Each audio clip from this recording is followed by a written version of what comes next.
जय माझी सारी। मैं रजत सेन, माझी सा का पेन, माझी सा के चमत्कार यूट्यूब चैनल में आप सभी भक्तों का हार्दिक स्वागत करता हूँ। कैसे हैं आप सभी? सबसे पहले तो आप सभी माझी सा भक्तों से एक शिकायत है। आप माझी सा का वीडियो देखते हैं, बहुत ही अच्छी बात है, पर आप वीडियो में कमेंट नहीं करते, ये बहुत बुरी बात है। वीडियो को देख लेते हैं पर उसमें माझी सा का जयकारा नहीं लगाते हैं। कम से कम अपनी कुलदेवी का तो जयकारा लगा दिया करो। आप कहते हो हम माझी सा के भक्त हैं, पर उसमें माझी सा का जयकारा तो लगाते ही नहीं। वीडियो को देख लिया और चले गए। इसकी जगह अगर कोई गाना होता है, अगर कोई फिल्म होती है, तो आप उसमें कमेंट करते हैं बहुत अच्छी फिल्म थी, बहुत अच्छा हुआ, बहुत अच्छा गाना था, या फिर कोई भी धार्मिक चीज हो उस पे लाइक कमेंट नहीं होंगे। अगर कमेंट होंगे तो उसमें भी सिर्फ लड़ाई झगड़ा। बस इतना ही कहना है। वीडियो देखो, आप लाइक करो तो अच्छा, ना करो तो कोई बात नहीं, लेकिन अगर आप माँ के भक्त हो तो कमेंट में अपनी कुलदेवी की और माझी सा के जयकारे जरूर लगाएं। मैं बहुत ज्यादा बोल चुका हूँ, इसके लिए माफी मांगता हूँ। घड़ी खम्मा। अब हम विषय पर आते हैं कि नवरात्रों में, जो कि 15 अक्टूबर 2023 से प्रारंभ हो रहे हैं, इसमें अपनी कुलदेवी की और माझी सा भटियाणी की पूजा पाठ कैसे करें, किन बातों का ध्यान रखें। आप सभी जानते हैं 15 अक्टूबर से नवरात्रि प्रारंभ हो रहे हैं, तो इस दिन शुभ मुहूर्त में आप घट स्थापना कीजिएगा। घट स्थापना आप सभी को पता है कैसे की जाती है। आपके घर में माझी सा भटियाणी विराजमान है तो आपको 2 नारियल लेने होंगे। एक अपनी कुलदेवी का नारियल, दूसरा अपनी इष्ट देवी यानी माझी सा भटियाणी का नारियल। आपको अपने घर के मंदिर में अच्छी तरह साफ सफाई कर लेनी है और शुभ मुहूर्त में कलश को स्थापित करना है, यानी नारियल को स्थापित करना है। आप जहाँ पे घट स्थापना करते हैं वहां पे एकदम साफ सफाई होनी चाहिए पूरे घर में। आपको जब आप घट स्थापना करें उससे पहले पूरे घर में गंगा जल का छिड़काव करना है, और जब भी आप घर में जोत करें तो उससे पहले पूरे घर में गंगा जल का छिड़काव अवश्य करें। घर के बाहर थोड़े से गंगा जल का छिड़काव अवश्य करें, यानी जो भी नकारात्मक बाहर की, जो घर से बाहर जो नकारात्मक शक्तियां होती है वो इधर साइड में हो जाती है, और जो हमारे घर में जोत होती है वो जल्दी आती है और घर शुद्ध हो जाता है। जब घर शुद्ध होगा तो हमारी जो जोत होगी वो जल्दी आएगी। जब आप अपने घर में नारियल स्थापना करें उसी समय आपको जवारे लगाने हैं। एक जवारा, यानी कहने का मतलब मिट्टी का जो बर्तन ले आने हैं उसमें मिट्टी डालनी है और गेहूं उगाने हैं। कहने का मतलब जिसको हम अपनी भाषा में जवारा बोलना कहते हैं। आपको एक तो जवारा अपनी कुलदेवी का बोना है, दूसरा अपनी इष्ट देवी माझी सा भटियाणी के जवारे बोने हैं। जब आप अपनी कुलदेवी के जवारे बोए तो उस समय अपनी कुलदेवी को याद करें, जो भी आपकी कुलदेवी है, और नवारण मंत्र का जप करें। ओम ऐं ह्रीं क्लीं चामुंडाय विच्चे 11 बार। उसके पश्चात आप जब माझी सा भटियाणी के जवारे लगाए तो उसी समय आप माझी सा भटियाणी को याद करें, जय माझी सा का जयकारा लगाते हुए, और माझी सा के साथ लाल बन्ना सा स्वय सिंह जी दाता को याद करें, और ओम ऐं ह्रीं क्लीं चामुंडाय विच्चे का मंत्र जप करते हुए आप उसी में भी जवारे बोए। ये जवारे जो बोएगा उसी को उसमें जल देना होगा, इस बात का ध्यान रखें, और उसको लाल कपड़े से ढक देना है।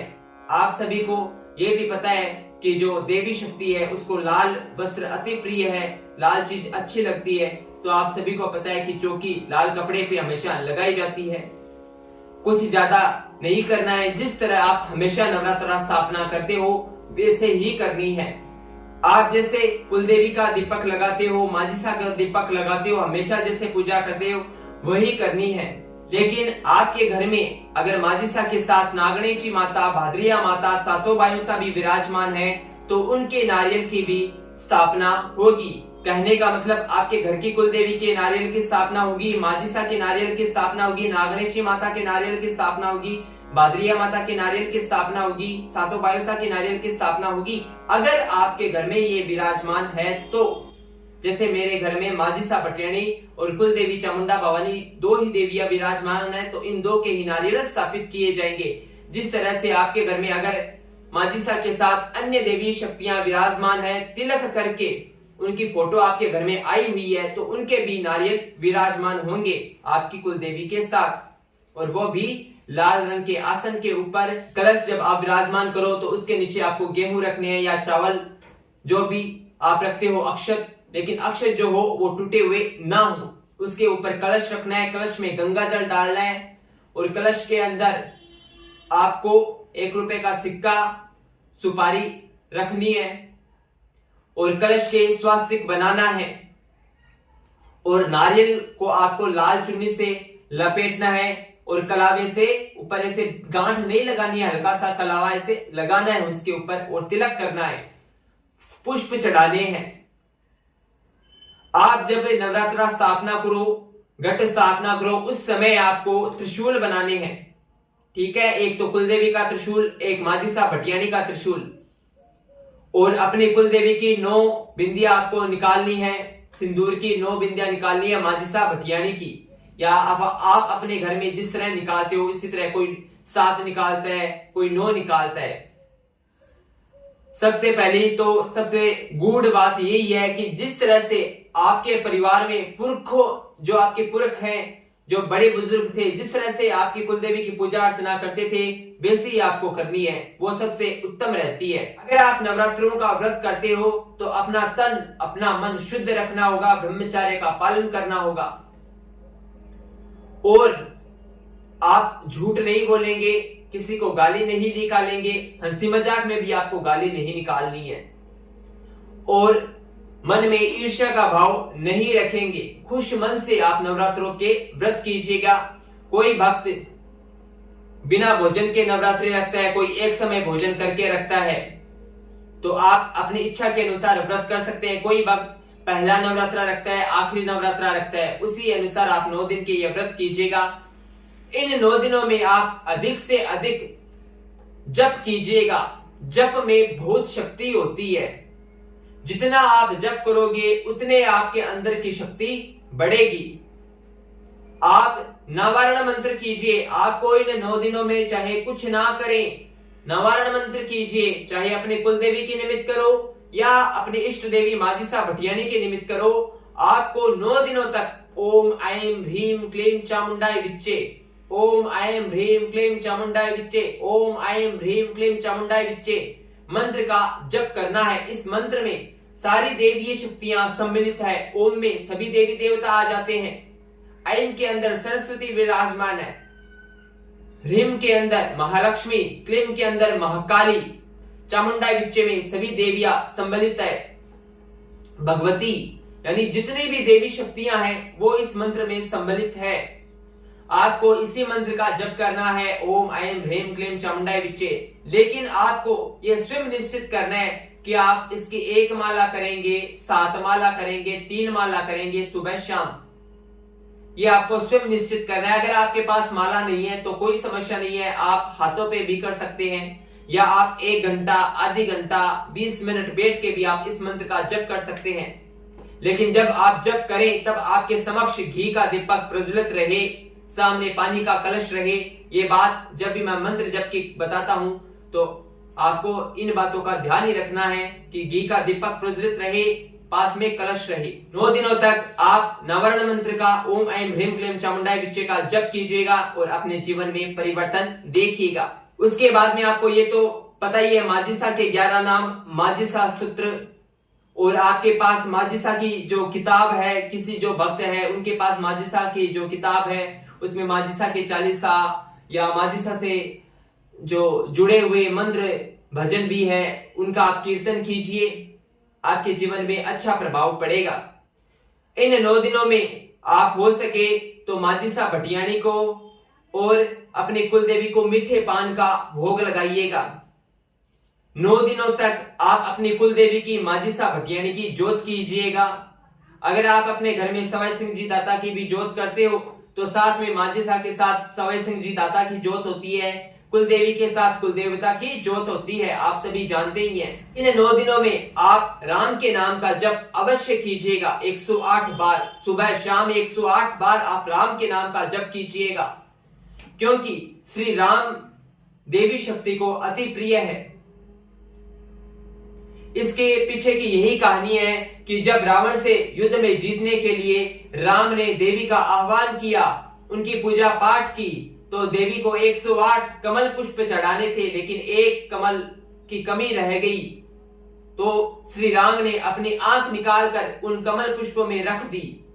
यानी श्री राम की आंख कमल के समान कैसे हुई? क्योंकि कौशल्या जो कि राम की माता थी, वो उन्हें कमल नयन भी कहती थी। इसीलिए देवी आदिशक्ति जगदम्बा श्री राम पे प्रसन्न हो जाती है और उन्हें वरदान देती है कि आप ही विजय होंगे। इसीलिए विजयदशमी के दिन श्री राम विजय हो जाते हैं। इसलिए आपको 9 दिनों तक राम के नाम का जप करना है। 90 दिन जब आप नवरात्रों का उद्यापन करें तो आपको देवी की जो जोत है वो तो करेंगे ही। जो जवारे आपने बोए थे वो जवारे बोए तो उनमें से कुछ जवारे निकाल के देवी को समर्पित करें और वो जवारे बाद में आप अपने घर की तिजोरी के अंदर रख दें। उन जवारों को आप ऐसे ही धूप में सूखने के लिए ना छोड़े, उनको आपको गाय को खिला दें। उन जवानों को आप गाय को खिला दें। अगर आप गाय को नहीं खिलाते हैं तो उनको ऐसे ही ना सूखने दें। उन जवानों को आप अच्छी तरह से धो के पीस के घोट के पी ले, जो कि आपके उदर के विकार को दूर करेगा, आपके पेट को ठंडा रखेगा। अगर ऐसा नहीं करते हैं तो आप पिंपल पे छोड़ के मत आइए, या आप ऐसे ही उनको मत रख दीजिए ताकि वो धूप में सूख जाए। गाय को खिला दीजिएगा। कन्या पूजन आपको 90 दिन करना है और 90 दिन माँ से माजिसा से माफी मांगनी है, अपनी कुलदेवी से माफी मांगनी है कि इन 9 दिनों में मुझसे जो त्रुटि हुई है उसके लिए मुझे माफ करना। जो आप घट स्थापना करते हैं, जिस कलश की आप स्थापना करते हैं, उसमें मैंने आपको बताया था सुपारी डालना है, सिक्का डालना है, तो उनको आप अपने घर की तिजोरी में रख लें। जो जल बचा है उस जल को आप अपने पूरे घर में छिड़क दे, सभी थोड़ा थोड़ा जल ग्रहण कर लें। इससे आपके जीवन में अच्छा परिवर्तन आएगा। अधिक से अधिक आप मंत्र का जप कीजिएगा, जिससे आपके घर में शुद्धि होगी। कहने का मतलब मंत्र जप में इतनी वाइब्रेशन होती है, इतनी शक्ति होती है कि पूरे घर की शुद्धि हो जाती है, हमारी बॉडी की शुद्धि हो जाती है। आप जब मंत्र जप करेंगे तो आप अपने आप को गर्म महसूस करेंगे, हिट महसूस करेंगे, गर्म हो जाएंगे आप। क्यों? क्योंकि मंत्रों में बहुत अधिक शक्ति होती है। सीधा ऊपर से कनेक्शन होता है। हम किसी झाड़ जी के पास जाते हैं, झाड़ जी हमारे ये समस्या हो गई, क्या करें? जो झाड़ जी माजिसा से कनेक्शन करते हैं ना, वैसे ही आप जब मंत्र जब अधिक से अधिक करेंगे तो सीधा कनेक्शन आपका माजिसा भटियाणी से हो जाएगा।